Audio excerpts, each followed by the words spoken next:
Okay, question 28. Oh, this question looks hard, but it's really not that hard when you actually try it. So, okay. We're gonna let R be the radius of the smallest circle. Small circle. So that means that yeah, we don't need that. That means that this small portion, TH, is equal to R.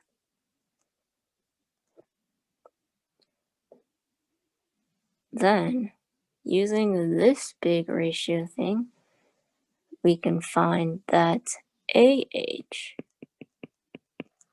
is equal to 2R. Wait, it is not 2R. No. This thing is drawn badly. Or maybe I'm just doing it wrong.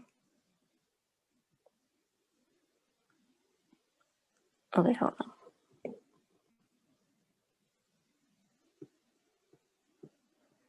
Oh, yeah. Sorry. AT is equal to 2R. Yeah, this picture is just drawn really badly, so it might confuse you a bit. See, this is R, and this is 2R. Not drawn to scale. Okay, so now that we know that, we can find the radius of the larger circle. So the radius of the larger circle is AH, and AH is just equal to TH plus AT. So that is R plus 2R. So the radius of the larger circle is 3R.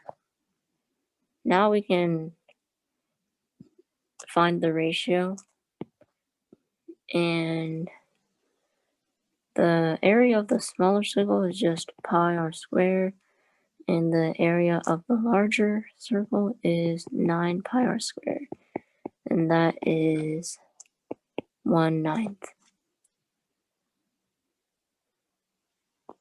Okay. 29. A bug is crawling ill. So, yeah.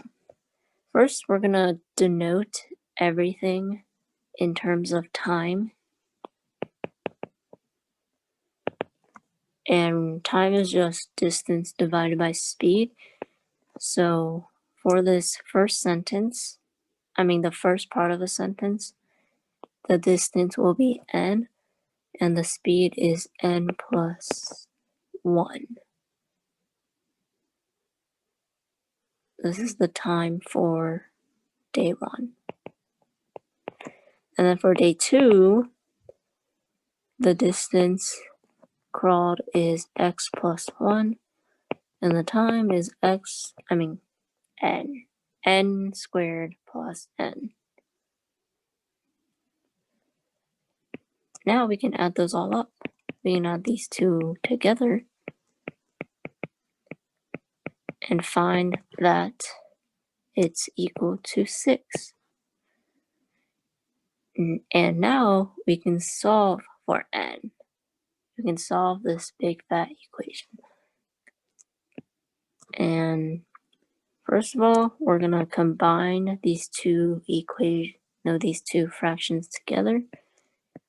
Your common denominator is n times n plus 1. And then your numerator will just be this. Then, if you look hard enough, you'll see that your numerator is actually just n plus 1 times n plus 1. Conveniently, there is also an n plus 1 on the denominator. So you can get rid of 1. You can get rid of that. Then you can cross multiply to find that 6n is equal to n plus 1. So that means that 5n is equal to 1 and n is equal to 1/5. Now we just have to find, okay, so it's asking for the average speed. So if we want the average speed, then we have to find the total distance that the bug travels, as well as the total time. But we are already given the total time. So we just have to find the total distance. Total distance. And for day 1, the total distance is just n, so 1/5, 1/5. And day 2, our distance is 2 times 1/5 plus 1. That is equal to 7/5. And now we have to add these two together. 1/5 plus 7 times 5.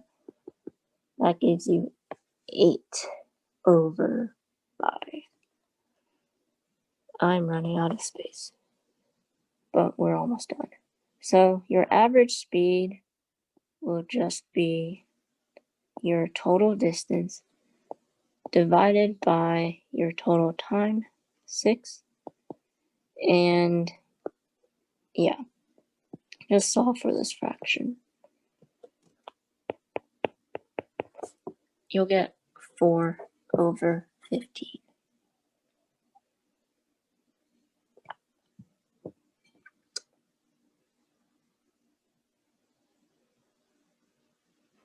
All right. Question 30. What is the greatest 5-digit palindrome